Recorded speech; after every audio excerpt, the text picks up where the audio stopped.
like we never left. It's Double Move Sports. You guys already know what it is. I'm Stef Alviero. I'm here with the fantasy phenom, Alex Lott. What's up, brother? How you doing today? Man, I am doing great. I just had to go outside and quiet down some construction workers. Getting it done in my neighborhood today. So love the hard work they're doing, but not when we're trying to record a pod. You know, if it sounds like we have new drops today, it's not actually a new drop. It's just like a huge, truck outside my window. So, Steph, it's great. It's time. It's football time. Draft season is upon us. I think a lot of drafts are starting to go down already. So we got a lot of good stuff to talk about today, and I am just dying to get into some of this stuff. And I mean, our home league is drafting in 11 days. Like, let that sink in. By the time you're listening to this, it's probably even less than that. Exactly. Shout out to all of our guys in Sunday's Finest.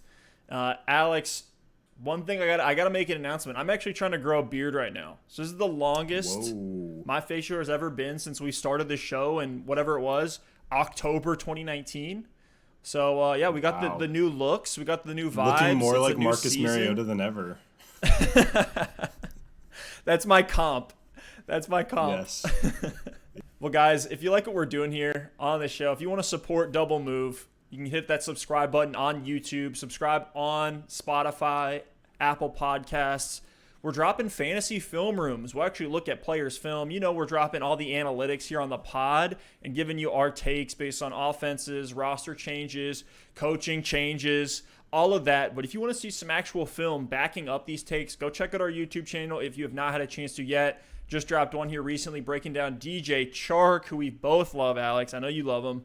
And follow us on Twitter. If you have any questions, trade questions, want advice, we drop a lot of polls on there as well. You can kind of get a sense of where the consensus is on different players. And the last thing to plug here, we do have updated rankings on our website, doublemovesports.com. You can go check those out there. That's what I'm using when I go into my draft rooms and get ready. So I'm pretty pumped. Y'all want to check that out? Maybe even call us out. Tell us our rankings are garbage. We'd be more than happy to defend them. Yeah, we want to hear it. We're ready for it. We're ready to get roasted. Unless your takes are terrible, then don't try to roast us or we'll roast you back.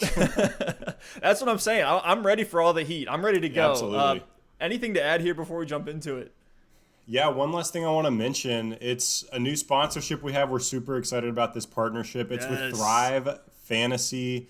Thrive Fantasy is a daily fantasy sports app for player prop bets. Now, Thrive Fantasy has eliminated the need to do countless hours of research because they're only going to ask you about the top tier athletes in each respective sport. For the NFL, for example, they'll give you 20 player prop bet options to choose from. You're just going to pick any 10, the 10 that you feel the most confident about.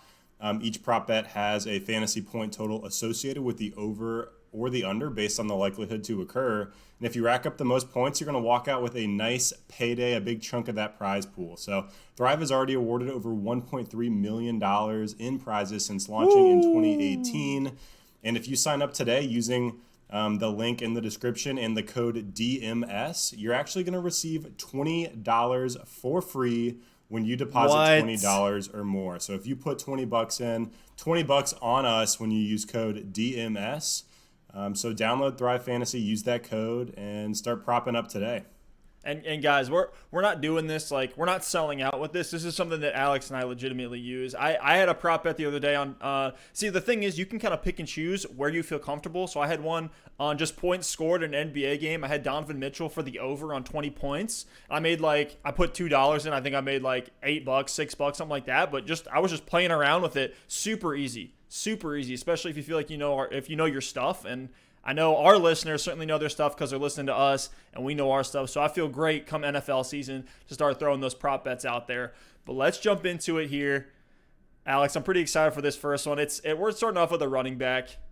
It's James Conner. The questions, there's so many questions with James Conner. He's going right now as the RB20 in ADP. We're looking at all of our ADPs here, guys, are from 4for4. So they add up CBS rankings, ESPN rankings, FFPC. So those are pro fantasy football leagues, high stakes leagues, NFL's rankings, Yahoo's rankings. So RB20, where are you willing to draft? Are you even willing to draft James Conner this year?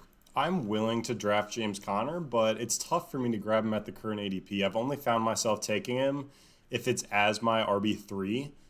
Basically, I just don't want to have to count on James Conner for the full season, knowing that he's probably going to miss some time. So for me, it's not an indictment on James Conner as a player. It's simply just his health and whether he can stay on the field. I have him as my RB24 right now, and that accounts for injury risk, but I think there's probably not a realistic scenario where he's just going to be like a low-end RB2 every single week. I think when he's out there, he's going to be a high-end RB2 or an RB1, and some weeks he's going to be hurt, and you're just not going to get anything out of him. So it's tough with James Conner because we have to account for the injuries he's had to this point in his career. He's missed 9 games in the last 2 seasons, and after a great year 2 seasons ago, he was very, very disappointing last season. Although the one game he went off, he did actually give me an L on Monday Night Football in our home league, so that was a bummer. But Steph, I have a quick question for you with James Conner. I think we both agree that the talent and the potential workload is there when he plays. If he played all 16 games, if we knew for a fact he was not going to miss any time, where would we rank James Conner right now?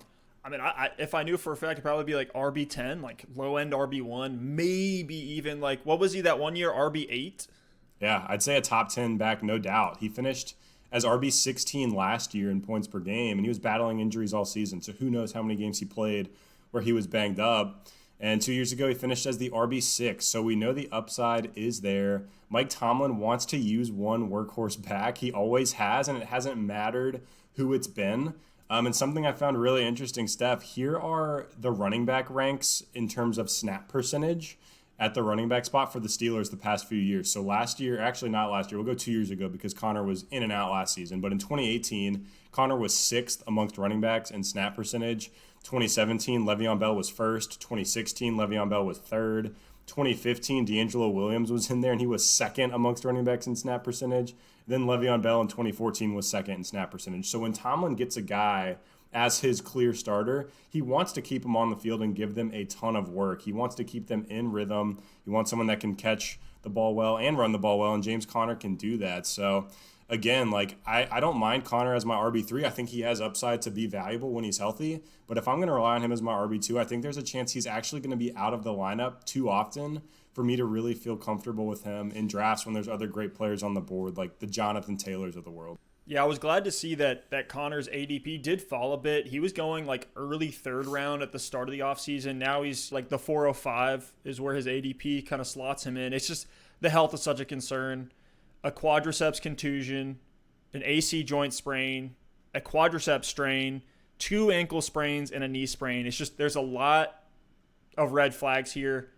He's I don't want to say injury prone, but he's fragile. We all know like his success story as a cancer survivor. You kind of add that in with some COVID risk. It's tough to see him playing a full 16. Probably, I mean, if you had to guess, what would you say? I'd say in that like 10-game range. And that's, I mean, last year when he was battling the injury, he saw his snap share completely plummet. He was 80% of snaps in 2018, 54% last year, which is just, it's awful. And that's factoring in the games that he played. We had Jalen Samuels taking away touches from him in the air, through the air. Benny Snell getting touches on the ground. And then the draft pick of Anthony McFarland. That's like the stamp of approval to me in terms of like the Steelers are telling us that there is concern here. Like they're concerned to the point where they're drafting Anthony McFarland. So look, if Conner's healthy, he's going to get the touchdowns, the passing work. He'll be there. I mean, he is a bell cow running back. He'll be a borderline RB1 if he's healthy and plays, but there's just too many question marks. You add in really a question mark that all the Steelers players come with, which is the Big Ben concerns. And really the I'm surprised by this. The Steelers didn't do anything in the backup quarterback position. They didn't sign anybody. They didn't sign Cam when they had the chance. They didn't bring in Jameis. They didn't draft anybody. Like there's a lot of concerns for me there if Ben's not firing on all cylinders. And even if he is back and healthy, I don't think Pittsburgh is going to let him throw the ball 689 times like they did in 2018, which was the last time he played a full healthy season. So I think they're going to limit him, probably ease him in. I'm not going to say 600 attempts is out of the realm of possibility here, but this Pittsburgh defense has improved significantly since the last time Big Ben was healthy. So I think they're going to try to run out the clock here, let their incredible defense with the TJ Watt breakout, the acquisition and subsequent breakout of Minkah Fitzpatrick. I mean, that they're not going to need Big Ben to throw the ball 600 times, I don't think. So that's where James Conner is really appealing for running back usage. But I'm probably not going to have him in any of my teams because I'm going to go running back in the first 2 rounds more often than not. Yeah, I agree, and that could lead to some pretty positive game scripts for James Conner if they're just crushing the clock out. But it leads to the question of if they're able to get a lead in games, or they're playing that tough defense and it's not a 1-score game and they're trying to run the clock out. Why run the tread on Connor's tires knowing that he's going to get banged up if they leave him out there? So I wouldn't be surprised if they're up in games, throw Benny Snell out there to run out the clock, which is a little bit concerning in a sense. And you said it, Anthony McFarland. I mean, 4th-round draft capital isn't insanely high for a running back, but it's high enough, and he's a gadget player to where if he's starting to take away even 25% of James Conner's work through the air, that's something that's going to cut into his value in fantasy football. So again, when Conner's out there with Big Ben, if this offense gets back to where they were before Roethlisberger's injury, James Conner is going to be valuable when he plays. And at that ADP though, I'm just not willing to take the risk. I think there's upside in players like Jonathan Taylor at that spot who gives you that boom, RB1 potential, but he doesn't involve the same risks as James Conner. So again, like, I'm willing to take him if he falls dramatically in my draft, but I'm probably not going to end up with him because at the same rate, there's just a lot of wide receivers in that same range. And even if some of the running backs are on the board or off the board, I'll take DJ Chark. I'll take Tyler Lockett as my wide receiver 2 or my wide receiver 3 before I'm going to take the chance on James Conner. So that's where I'm at with him. And Steph, one last thing before we move on. Is James Conner kind of the A.J. Green of the running back position this year? We're talking a lot about A.J. Green as every time he's been out there healthy, he's been a stud wide receiver 1, and the sample size is much smaller with James Conner, but it's kind of a similar scenario. When they're healthy and when they're playing, they're going to give you value, but no one's really counting on him to play 16 games. Man, I really don't think the upside for James Conner is quite as high. Well, I don't know. He was RB6 in 2018. That's like, I'm thinking it through, and it's like, especially in PPR, I actually would equate those two in terms of their ceiling being in that mid-1 range, a top 12 option. If they play all season, when they're on the field, fully healthy, ready to go, they're going to be great. But you just have to hedge, and that's kind of baked into the ADP on both of these guys. Granted, I love AJ Green's ADP is like the wide receiver 31 right now. Much better than I like James Conner. He's not costing you nearly the running as much. back 20. Exactly. Yep. Well, let's assume we go running back, and now you're early 3rd round, and it's a 304, and Allen Robinson is sitting there. Are you pulling the trigger with Robinson as your wide receiver 1? Do you feel comfortable with Allen Robinson as your wide receiver 1 in 2020? If Allen Robinson is my wide receiver 1, it's like you said, it's because I went running back in the first 2 rounds, and I'm loaded with 2 stud running backs, and Robinson has proven to me that he can be a wide receiver 1 in the NFL. So to me, Robinson's a guy who is a safer option, and if I'm taking 2 elite running backs, I don't mind a super steady and safe wide receiver 1 in Robinson because he lacks some of that upside just because of the offense. But I think his floor is actually super high, even on this Bears team that seems a little bit volatile.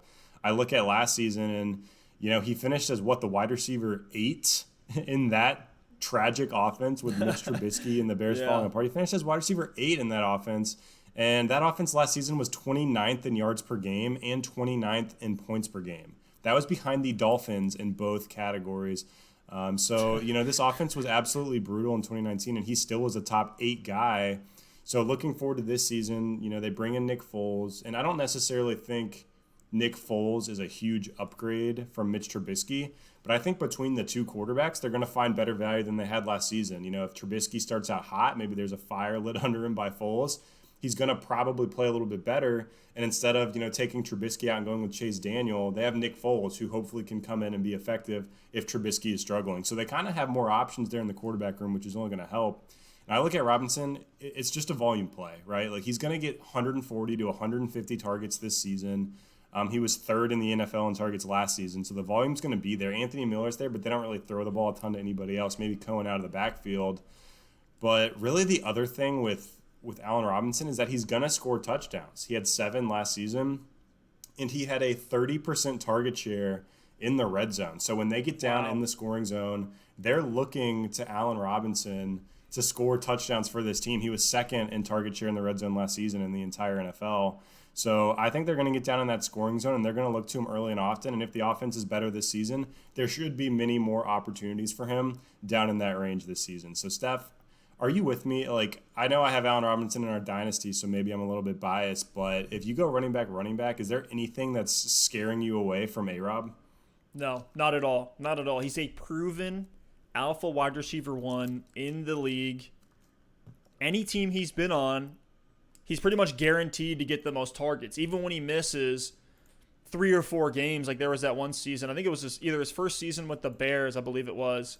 Maybe his second to last season with Jacksonville before he missed pretty much an entire season. He didn't even play a full 16 games and still led the team in targets by a significant margin. So if he's out there, he's going to dominate. I love Allen Robinson. I think he's perennially slept on from a talent, like general NFL perspective. Absolutely. I think fantasy players are on board with A-Rob. But the thing I like about Nick Foles coming in is that, okay, let's say Trubisky plays better. That's a win for Allen Robinson. If Trubisky crumbles and Foles just comes in, I think Nick Foles is completely washed. But if he comes in, he's not great. If he comes in and he's just okay, what that's really doing is now you get even a higher floor for Allen Robinson. So it's like if the wheels come off, well, then we'll put Nick Foles in there. And even if Nick Foles is just playing decent, that's completely fine. That's better than a situation where Mitchell Trubisky is throwing 17 touchdowns and 10 interceptions like he did last year. So I love A-Rob. If he's there in the third and I have 2 bell cow running backs like a Dalvin Cook, Nick Chubb, or an Alvin Kamara, Todd Gurley, I'm gladly pulling the trigger on Robinson as my one. No question. This is something that's kind of tough to like pull the trigger on draft day though, because even when we're running mocks, it's hard for me to pick a name like Allen Robinson over, the Amari Coopers, the Kenny Galladays, the Mike Evans of the world. Just Really? because Allen Robinson isn't as sexy of a name, and I have him ranked way higher than those guys. Allen Robinson is my wide receiver 6, so I believe he's going to get it done. It's just really tough because you want upside in fantasy, but I don't think Robinson is a guy who can finish as the wide receiver 1, but I think his floor is just incredibly high. And even though some of those other names are on the board, it's like it doesn't feel good, but when you're starting to put up solid weeks with him week in and week out and you're just crushing teams, people are going to, look back and be like, dang, Allen Robinson was the right pick there in the 3rd round. So, early third. It's tough to stare down. I'm glad we're asking this question because it's been tough for me in mocks, even though I am high on him in my rankings, to stare him down and feel good about him as my wide receiver 1. But the facts line up. My rankings line up. The facts line up. He's safe. And you can't really talk about Allen Robinson without talking about the fact that he can produce with bad quarterbacks. Like the 2015 season with Blake Bortles, I know it was a lifetime ago, but he had 1,400 yards and 14 touchdowns Unreal. with Blake Bortles as his quarterback. Unreal. He's still only going to be 27 this season. So, Allen Robinson can get it done. I know his yards per catch was a little bit lower last year, but back in that huge season with Blake Bortles, his yards per catch was 4 or 5 yards higher. So he's an explosive player. He can get it done. And he feels incredibly safe at that wide receiver 1 spot. Let's talk about Christian McCaffrey. If we're talking about the number 1, McCaffrey pretty much dominates all of that. Do you think he's going to repeat here as the RB1? We have him in our rankings. He's our consensus 1, as is everybody else in the fantasy industry saying the same thing. Do you think we don't often see running backs repeat as the 1 on back-to-back seasons. Are you projecting that or predicting that for McCaffrey? Steph, I actually think I want to get your take first on this one. I have a feeling we might disagree a little bit. I think it's hard to disagree over McCaffrey being the running back 1. Like you said, he's our consensus 1. But I want to get your take first on this one before I dive in. The first thing from a fantasy analysis standpoint is there is definite regression that's going to occur. He was far and away number 1 in every single stat category that you could possibly think of. Touches, yardage, touchdowns. Like, he was 1 or 2 in all those. If you had him on a team last year, you won your league. You won your league. And I think it'd be silly to predict for McCaffrey to have, what was already a massively historic season. It's silly to project him to go higher, to exceed that. I'm not going to go into that too much. I think it could potentially happen with the game scripts that this team's going to see. But let's put that to the side. Their defense got way worse with Luke Kuechly retiring. They drafted a bunch of young guys. There will be negative game scripts in Carolina. If the Joe Brady offense under Matt Rule doesn't make this offense revolve 100% around Christian McCaffrey, they are just idiots. They're dumb. Teddy is good, but not great. But McCaffrey will help him. He's a quarterback's best friend. Think about CEH last year at LSU in Joe Brady's offense. 55 receptions. That's a lot for a college running back. It'll be there in space for McCaffrey. And maybe, just maybe, the offense is better and it helps McCaffrey score even more. But here's the thing. If the wheels fall off, McCaffrey can still be the RB1 if he regresses massively in every category. If he loses 30% of his points, he is still the RB1. That's ridiculous. If you do that for literally, let me put this in perspective. If you do that for literally any other player, they drop at least 10 spots in their rankings. For like tight ends, it makes you irrelevant. McCaffrey could literally suck relative to his 2019 season and still be far and away the RB1. Literally the gap between McCaffrey and Aaron Jones. So Aaron Jones finishes the RB2, McCaffrey was the RB1. That difference between those two players was equivalent to the RB29. Like that RB29, that's Raheem Mostert. That's Ronald Jones last year. Like you literally stack Aaron Jones and Raheem Mostert last season. That's how you get to McCaffrey. He's the best. So Steph, he's the best running back in the league right now. What percentage chance would you give McCaffrey to repeat as the RB1? Oh, man, you're putting me on the spot with something like this because I don't know. Like I want to look through, like 2018 was Saquon Barkley. McCaffrey was the RB2. In 2017, it was that Todd Gurley massive year. Le'Veon Bell was the 2. McCaffrey was a rookie. He was the RB10. In 2016, it was David Johnson, Ezekiel Elliott, Le'Veon Bell. It's there in hard the to top repeat 3. Like, as the RB1 man. I mean, McCaffrey's in another planet, but it's him against the field. Give me a percent. Give me a percent. Dude, give me like a 80% chance. Whoa, oh my gosh, that's so high. It would be dumb to not have him as your one. Dude, well, yeah, no, I agree. But here's the thing. I have him ranked as my running back 1. I'm not, like, if I'm putting my chips on one player, it's Christian McCaffrey. But I probably give him like a 40 to 50% chance of actually finishing there. I think he can definitely do it. If there's anyone that can do it, it's McCaffrey. But, like, the entire field against McCaffrey is tough because, like you said, McCaffrey is sure to regress to some extent. And even with his regression, he's going to be in play for the RB1 spot. But there's just, like, so many other players that could threaten that spot. Saquon, Zeke, Kamara, CEH, Dalvin Cook. If any of these guys stay healthy and get on a hot offense this season, they're all involved in the passing game. There's no reason to believe they couldn't challenge for that number 1 spot. And all it takes is one to get hot. So, look, I agree with you. Like, Christian McCaffrey's ridiculous. And we could have a whole podcast on ridiculous CMC stats from the 2019 season. He scored more fantasy points per game than Joe Mixon and Todd Gurley combined. Jeez. Which is ridiculous. He played 100 more snaps than any other running back. He played more than double the snaps of either Josh Jacobs or Mark Ingram. So, yeah, McCaffrey's ridiculous. He's on the field essentially 100% of the time. He had 93% of snaps last season. There's still no other threats for touches in this backfield. It's him and Reggie Bonifant. So he's going to be out there a lot again. But there's just a lot changing in this offense. And no, I don't think anyone's expecting him to put up the same caliber season he had last year. But new quarterback, new head coach, new receiver options. And to your point, maybe some of those are a good thing. Maybe the quarterback those all to me sound like upgrades. Opportunities. There's more weapons in the offense, new head coach. But there's just going to be some sort of continuity change here. So we're both in agreement that there's going to be regression. But I just think to assume someone's going to repeat as the RB1 is so tough to assume.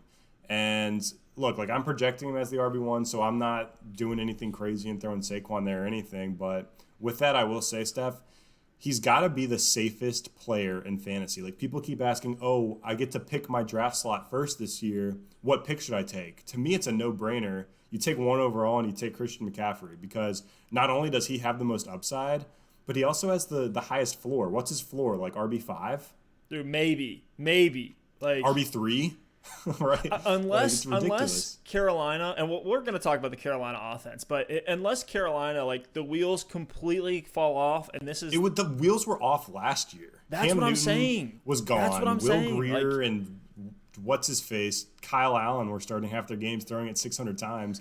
The wheels were off, and he had one of the best seasons of all time. The wheels falling off might be good for him because he is the only thing to put any respect on the Carolina Panthers name if the wheels fall off. So, no, I'm with you. I'm with you 100%. But Steph, speaking of like this Panthers team, I know we said last year they're rolling out Kyle Allen. They're rolling out Will Greer for some starts. They bring in Teddy Bridgewater, and a lot of people haven't really talked about him a ton from a fantasy perspective. I think we all are in agreement that it's a huge upgrade for this offense.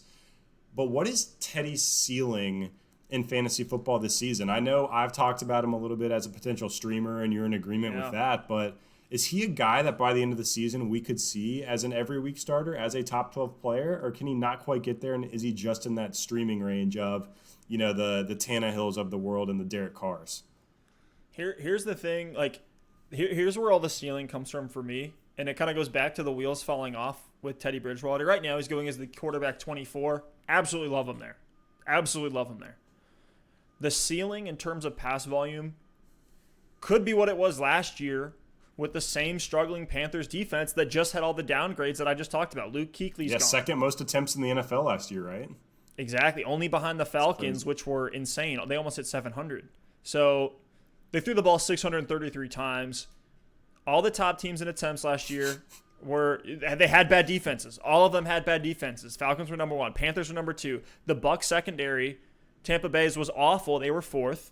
The Bengals and the Dolphins were up there at 6th and 7th. The Giants were at number 9 in terms of pass attempts. That's 6 out of the top 10 teams in pass attempts that had horrible defenses last year. That's what the ceiling is in terms of Teddy's pass volume, is around 600. Now, with McCaffrey there, with the type of quarterback that Teddy is, like, I don't know if they're going to ask him to throw it 600 times, but he has weapons. This is the best receiving core or weapon core that Teddy Bridgewater has ever had. He has a great passer rating on post routes, slants, digs. He's always been efficient downfield. He just doesn't go downfield that often, and that's fine. He is a great system quarterback who can excel with a West Coast type of offense. Teddy has never been one to turn the ball over either. So, look, if the coaches can put it all together, get their playmakers in space, don't ask Teddy to move outside of his comfort zone, I think this team could be very fun to watch offensively. And if Teddy gets 600 pass attempts, the worst a quarterback has finished on the fantasy season with 600 or more pass attempts. Last year it was the quarterback 13 with Jared Goff last year. In 2018 it was Kirk Cousins, who was the QB 12. So it's a fringe quarterback 1. If you're hitting 600 pass attempts. And I think Teddy, like, I believe in Teddy. I'm a Teddy homer. I think he's going to get there. I really do. I really do think he's going to get it there. And he's so late in your draft. He's a screaming value. He's free. And he starts the season against the Raiders. So you get an easy at-bat in week 1 to beat everybody to the waiver wire, if you want to take it that kind of philosophy or perspective on it. And then you get matchups against the Buccaneers. You get the Falcons twice. Like, I love it for Teddy. Yeah, no, you said it. Their division is the Falcons, the Saints, and the Bucs. We talk about how young and inexperienced and, quite frankly, likely bad this defense is going to be this season. Going against the Falcons, the Saints, and the Bucs, those could easily be the top 3 scoring offenses in the NFL this season. They're at least all going to be, in the top 10? So they're going to be in these shootouts trying to keep up with teams. And Teddy's going to have to chuck the ball. The fact that they put it in Kyle Allen and Will Greer's hands to throw it over 600 times last season tells me that if they went out and paid Teddy more than $20 million a year to come in and be their quarterback, they're going to let him throw the ball. And in his 5-game stretch he started last year with the Saints, he was the quarterback 12 in those 5 weeks. So he's shown that over a period of time he can be an efficient and a good fantasy football quarterback. And he should throw the ball a ton this season. And one thing about Teddy, he gets this bad rap for not taking risks, not pushing the ball down the field. But his career yards per attempt is 7.2. That's, Drew Brees' range for yards per attempt. And Brees is an incredibly high completion percentage guy. He's normally around 70. Well, Teddy's right in that same ballpark in completion That's more percentage. than Kyler last year. That's more than Aaron Rodgers last year. Yeah, so, I mean, he's doing enough, right? And look at the speed on this offense. You have Robbie Anderson, who has a 4.41 40-yard dash. DJ Moore, who comes in at 4.42. And Curtis Samuel, who runs a 4.31. And then Jeez. CMC runs a 4.48 out of the backfield. So they're going to be going vertical. And like you said with DJ Moore, he's got him on these slant routes, these dig routes, these easy completions, and Moore can use his speed to get yards after the catch. It's going to be the same deal with Robbie Anderson, Curtis Samuel. And Teddy loves taking what the defense gives him. So you're right. CMC is going to see a ton of dump offs, and he can make anything happen when he gets the ball in his hands. So with that career yards per attempt of 7.2, I know this is like a huge assumption, and I'm not saying this is going to happen, but if you took the 7.2 yards per attempt and 600 pass attempts, that's 4,300 yards. So not saying that, if the volume rises for Teddy, the yards per attempt is going to stay the same or anything. But if we just look at his career averages, if he can get to those 600 attempts and maintain the yards per attempt that he's had to this point in his career, which is nothing ridiculous, he's easily going to be over 4,000 yards. And in this offense with these weapons, if he puts, 25 touchdowns or so along with it, he's easily going to be a top 12 quarterback. So, I think the offensive line is the biggest concern for me. They were 29th in pass protection last year, according to Football Outsiders, and they really didn't bring in a ton of help on the O-line. But look, they're going to be in these boat races of games. They're going to be needing to score, close to 30 points to win a lot of the time with that defense. So I don't mind Teddy Bridgewater as a streamer. And Steph, we've talked about if your league has extended benches this season because of COVID. Say you normally have 6 bench spots, now you have 10 to pick up. Yes. To pick up, the third quarterback in your draft or a second or third tight end. Use one of those spots and stash Teddy Bridgewater, because even if he is a streamer, you're just going to have dibs on him every single week. And like we said, he's got tons of matchups against high-scoring offenses, and he's going to need to put up points.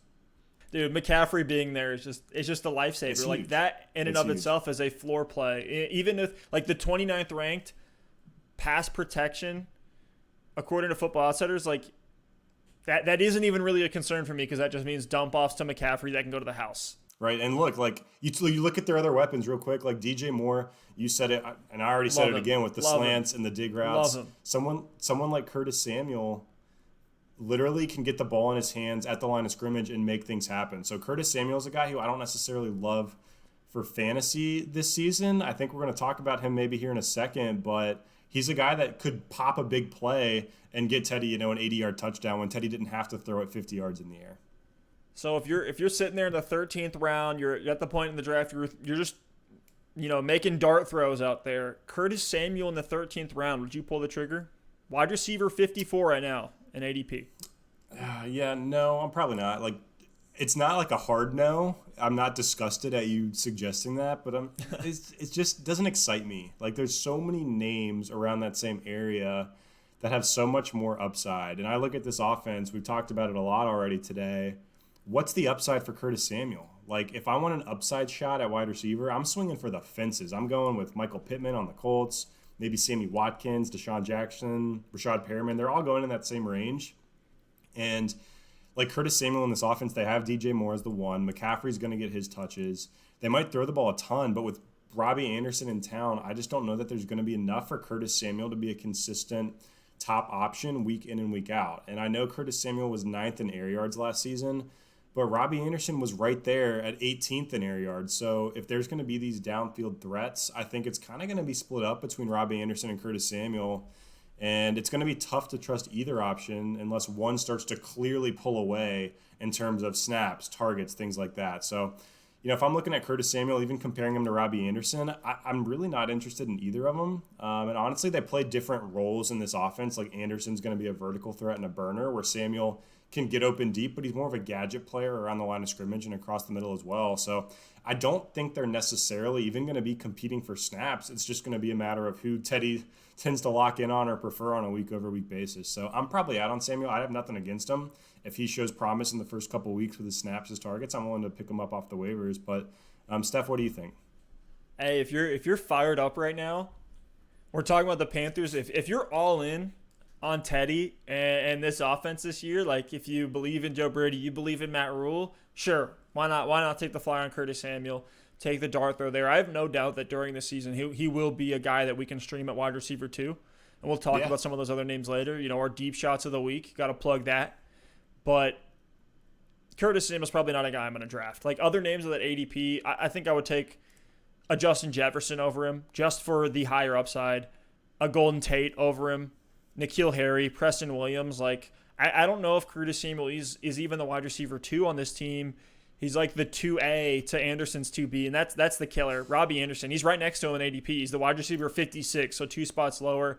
You're taking a shot with all the names at ADP, but I mean, maybe other than Golden Tate. Golden Tate can be a floor play, but personally, I won't be going for Curtis Samuel because at the 13th round is really where I'm taking shots at tight end. I'm grabbing a quarterback. I'm not fading Curtis Samuel. He's just there's other dart throws that I personally would rather make just because I have. There's a world where the Panthers suck. Let's be real. Like that's a very realistic world, Stef. I think we might be living in it. Well, I'm even talking like offensively. They could like I love Teddy. You know I do. I love all their weapons. Love McCaffrey. We just talked about it. But what's to say Matt Rule isn't just awful at the pro level? Like I think he's gonna be good, but there's no guarantee. It's a tough division too. It's a tough division. Exactly. Like Joe Brady. Like what's to say he's gonna be great at the pro level? You know, we've seen many guys, college coaches that have been successful come into the NFL and just not be able to bring it. You know, so there is a world where that pace of play slows down. There's just not enough to go around. Maybe the defense is better than we think. Maybe a few of their draft picks hit, you know, or teams just want to run the clock out on them. So I do have some concerns there. I'm taking other dart throws. Now, another quick question, shifting gears here completely. Saw this question on our show sheet. Was pretty interested. I'll have you go first on this one. Can Josh Allen, Bills quarterback Josh Allen, finish as a top 5 quarterback this season? Josh Allen. I'm glad you clarified that it was the Bills quarterback. For some reason, I thought you were asking if the Jags D-end could have been a top 5 quarterback. So thank you for the clarification there. But hey, we have new listeners. All right, we want to incorporate. We want to be. That's true. We want to be tolerant to the noobs. We want them to learn.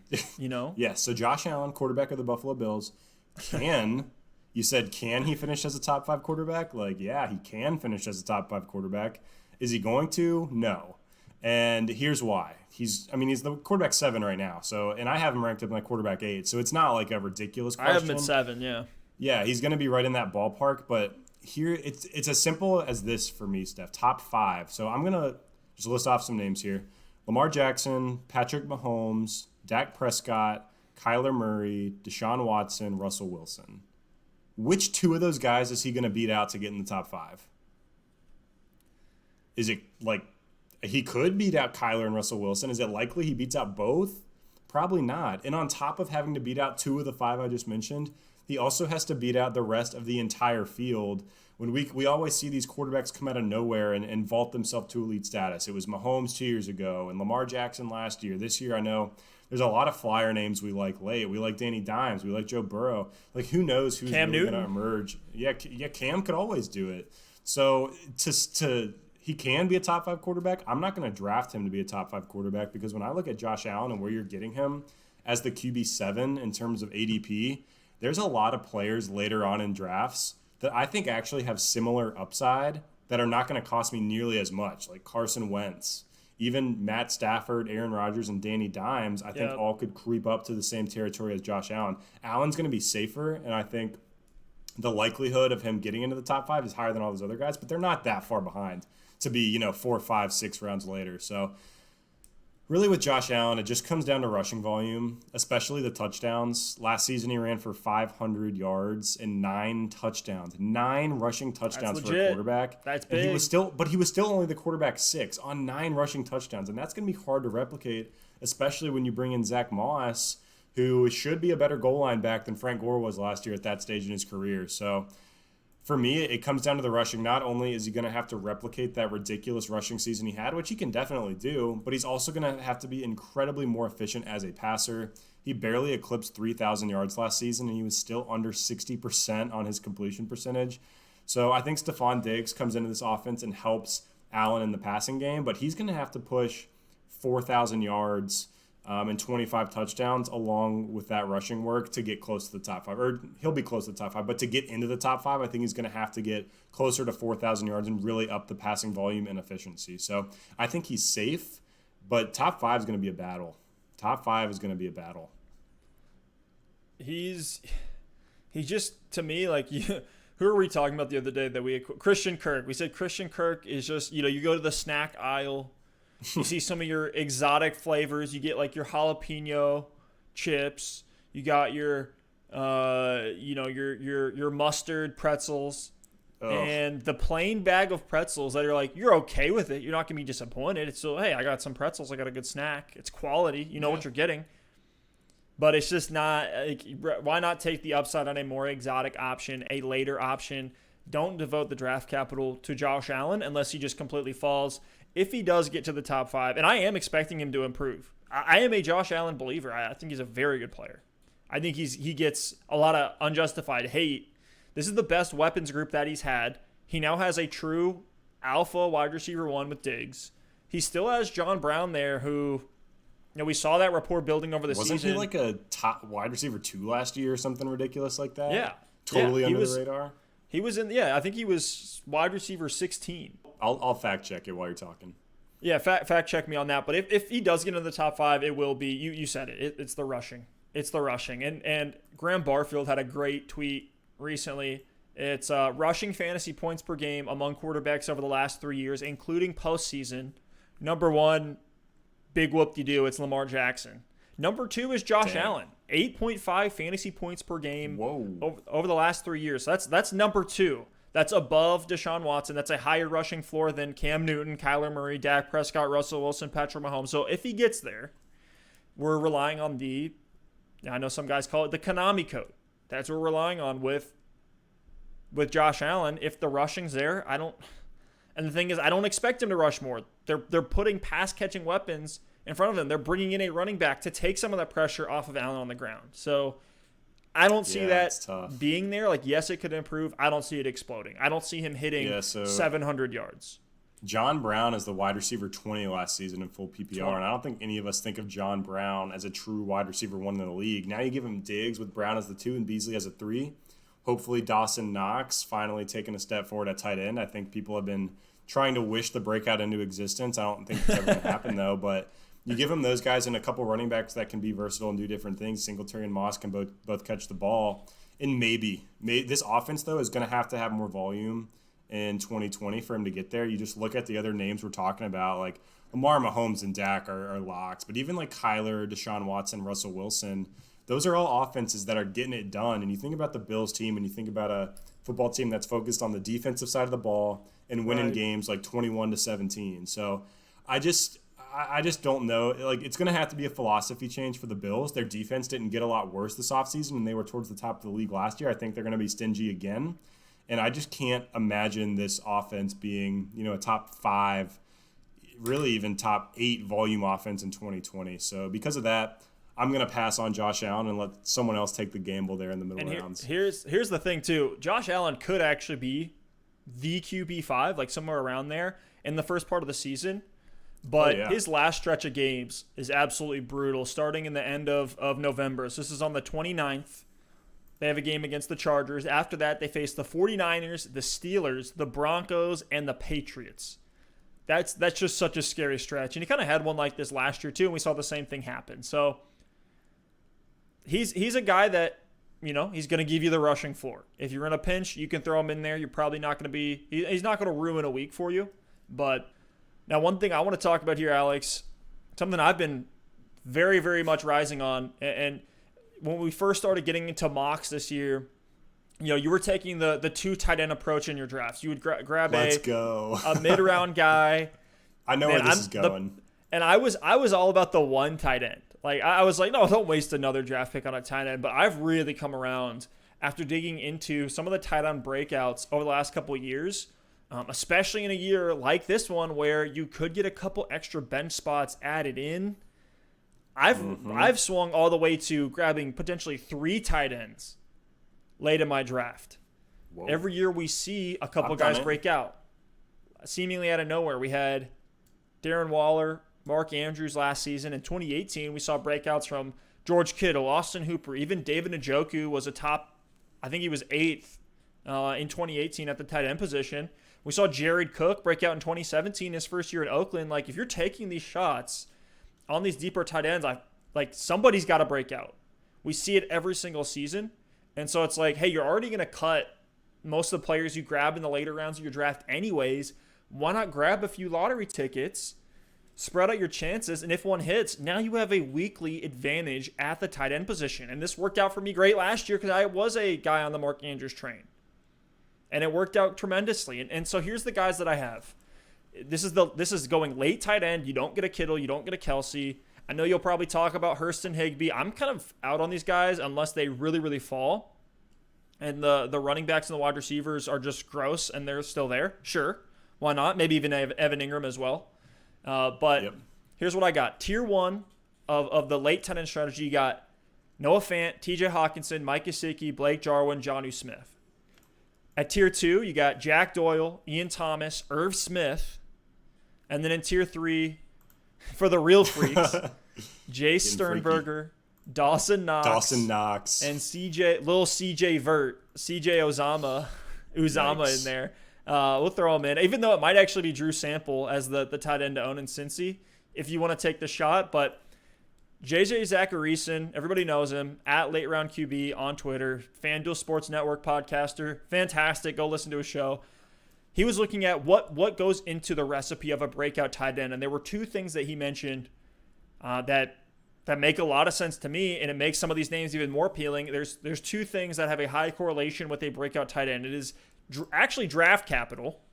One of the highest correlations in breakout between draft capital and breakout versus running backs, wide receivers. If you get a tight end early, the team invests in them, they're probably going to use them. And there's a correlation with a good quarterback, and that just makes sense because everything is dependent on the quarterback for any pass-catching weapon. But, I mean, what is that? So draft capital and a good quarterback, well, that makes a lot of sense to me when we're looking at TJ Hawkinson, Blake Jarwin, Noah Fant, Jonnu Smith.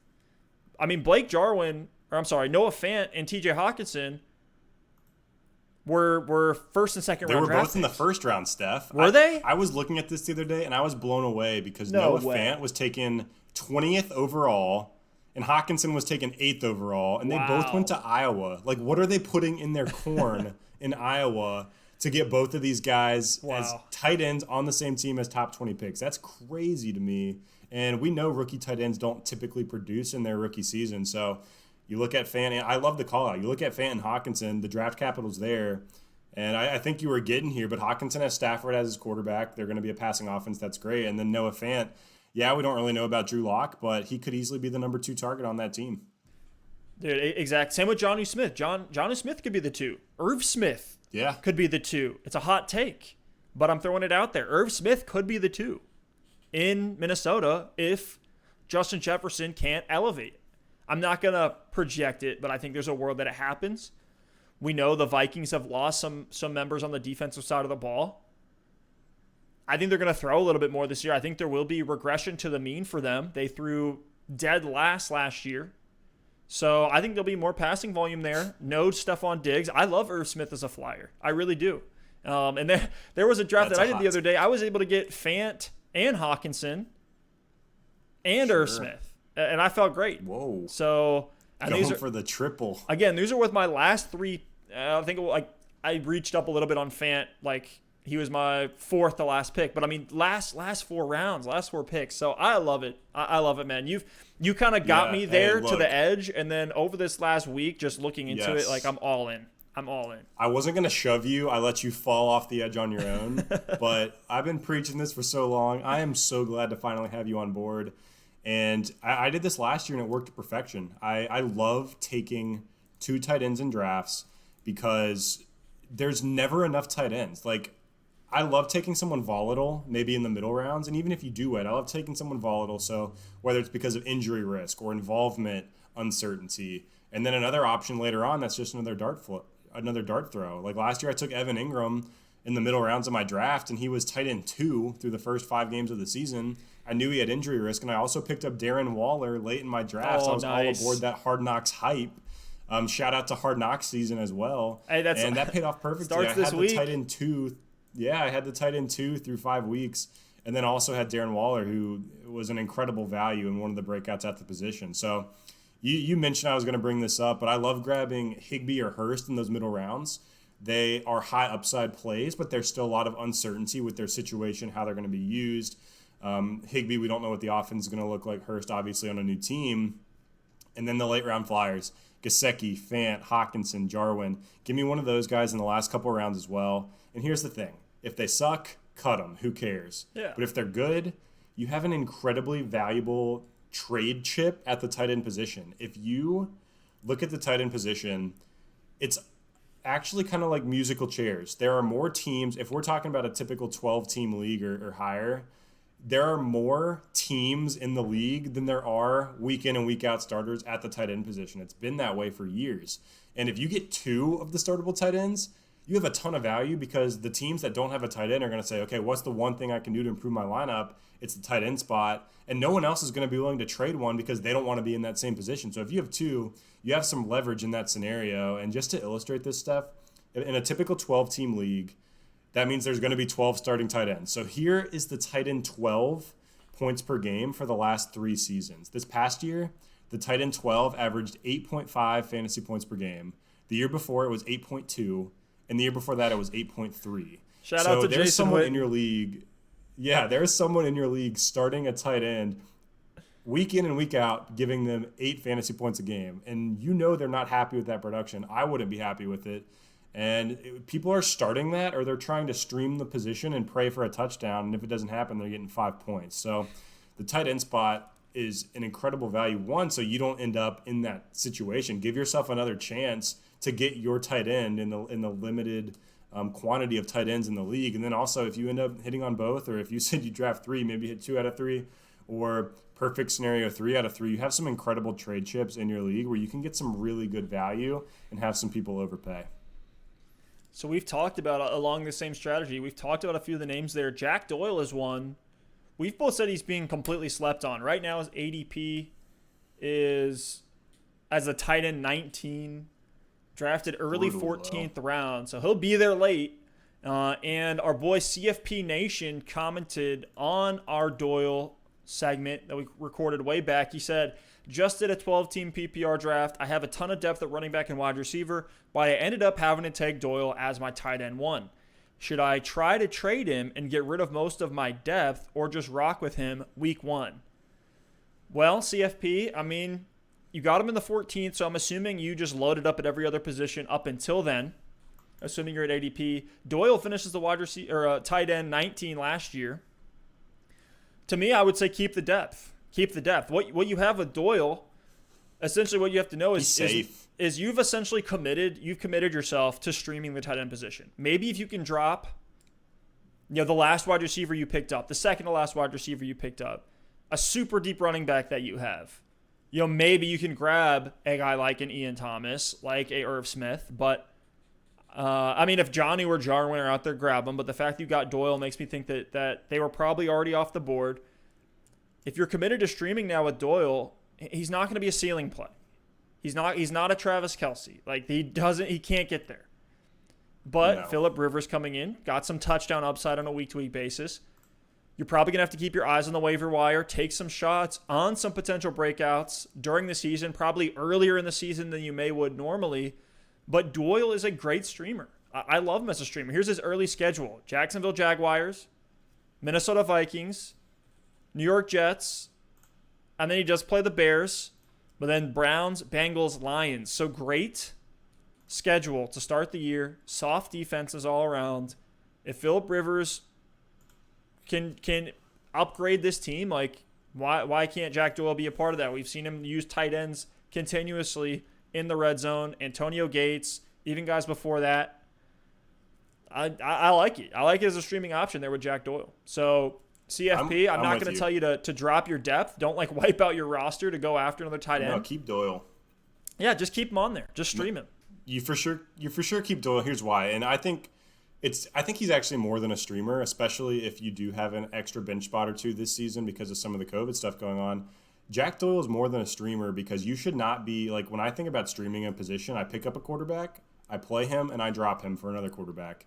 I don't think you drop Jack Doyle to waivers because I have him as a top 10 tight end right now. I think Doyle's actually a player you can start every single week, and he's probably not going to give you that huge upside 25-point Noah Fant game where he goes for an 80-yard touchdown, but Doyle's going to be fairly safe. He he has Phillip Rivers coming in as his quarterback, as you mentioned. And in LA last year, Hunter Henry saw over 6 targets a game. So Rivers loves to target the position.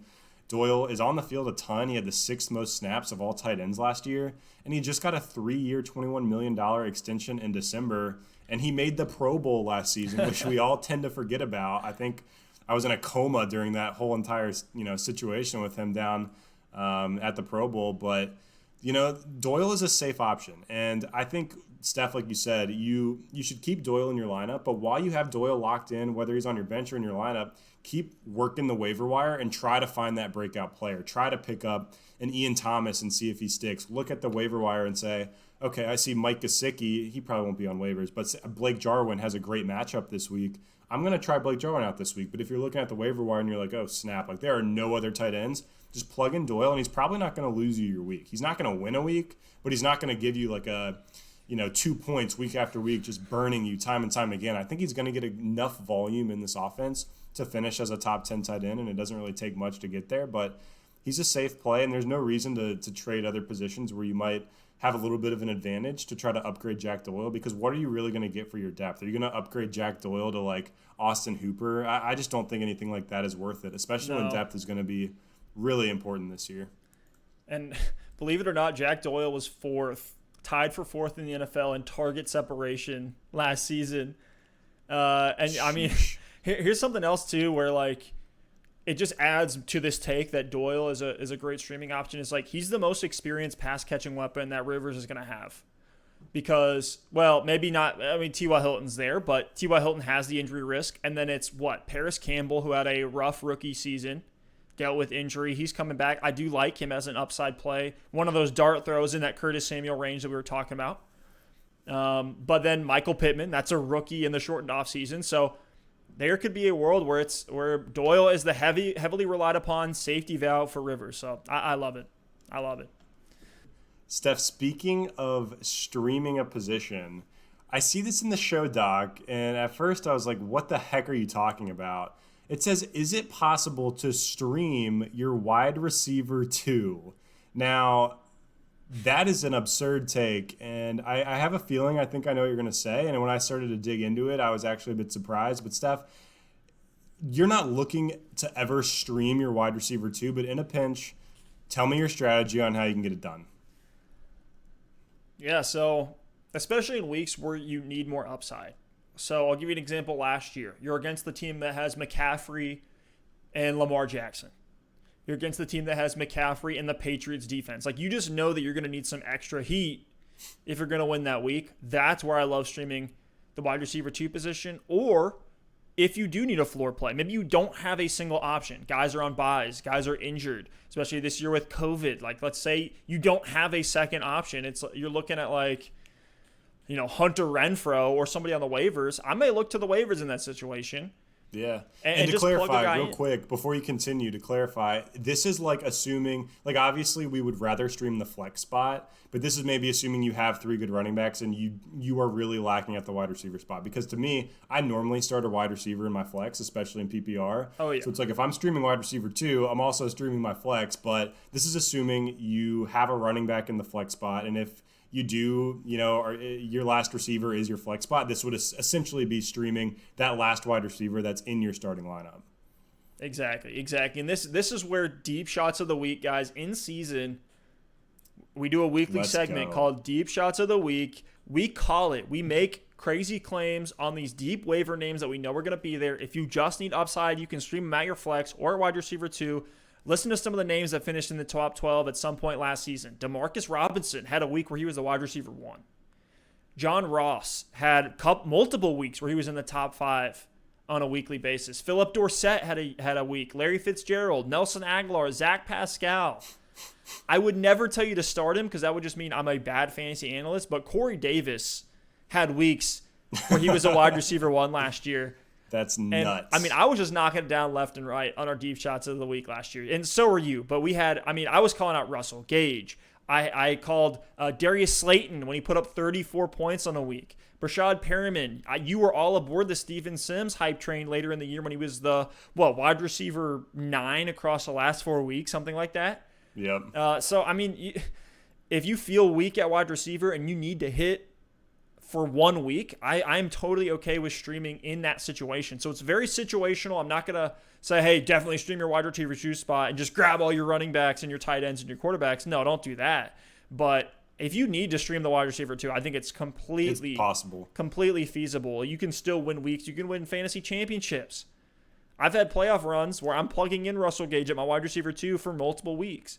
You can do it. So it's not last a deal year, breaker. if you had Steven Sims, Rashad Perriman, DeAndre Washington, and Boston Scott in your playoff run, you were probably winning games, which is ridiculous to say. But as the season goes on, like, this stuff gets crazy, especially this year in a COVID year.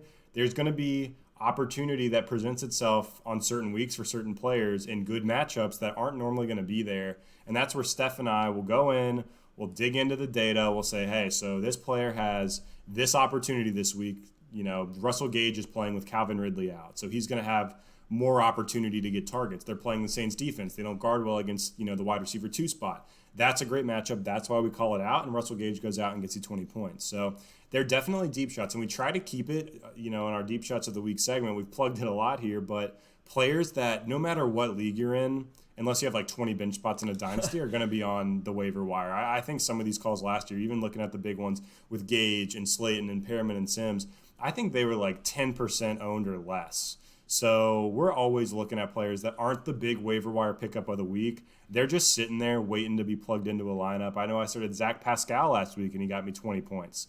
So I definitely don't want to stream my wide receiver 2 spot.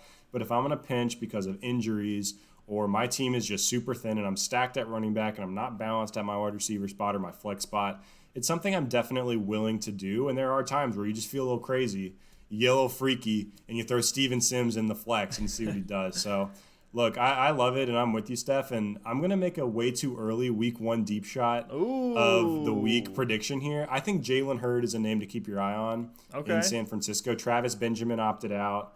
Deebo Samuel is likely going to miss week 1. And then you've got Brandon Ayuk, who's coming in as a rookie with a shortened camp.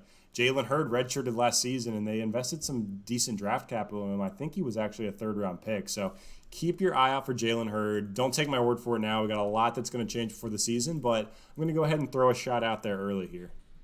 Yeah, 3rd-round pick out of Baylor, Jalen Hurd. I don't mind it. I think he's an interesting dynasty stash as well. We'll see. We'll get there when we get there. I don't think we're going to have a deep shots maybe for week 1. But we can still call it and take some victory laps if we hit. Wow. Well, Alex, hell of an episode. A lot of great topics here. If you guys have any that you want us to address next time around, by all means, drop it in those comments. Hit us up on Twitter. You can see we're kind of changing up our style here. We're trying to be less segmented, more free-flowing, and I really like how this episode went. So this is probably what we're going to stick to. Alex, you feeling the same way? Yeah, absolutely. And in season, I think we're going to have some stuff you hear from us week in and week out. We'll try to roll through starts of the week. We love doing the deep shots. We love doing games we're looking forward to. But a lot of it's just going to be conversations about these teams. What do you think about this player? What do you think about this offense? And we're just going to let it flow from there. So, again, if you're listening and you enjoyed this episode, seriously, hit that subscribe button. It does a ton. 1, for our confidence, let's be real. 2, for the algorithms. Like, YouTube got these algorithms. I don't know who's writing this code, but every time we get someone hitting that subscribe button, it's only going to help us. It's going to help build this community to be even bigger than it is now, and it's going to get these discussions in the comments and things going. So, again, hit that subscribe button and comment down below with players you'd like to see us break down next, or teams, or situations, or draft questions. Typically, every episode, Steph, it seems like we've got a question or two from the comments that we like to throw in. We don't get a ton of comments and questions right now, so if this is the time where if you really want to hear us talk about a certain player situation, drop it in, and we'd love to hit on it. And with all that said, thank you all so much for listening and watching. We really appreciate it. And we'll see you next time. Peace. Let's go. Month till football, baby. Less than. Hard Knock season.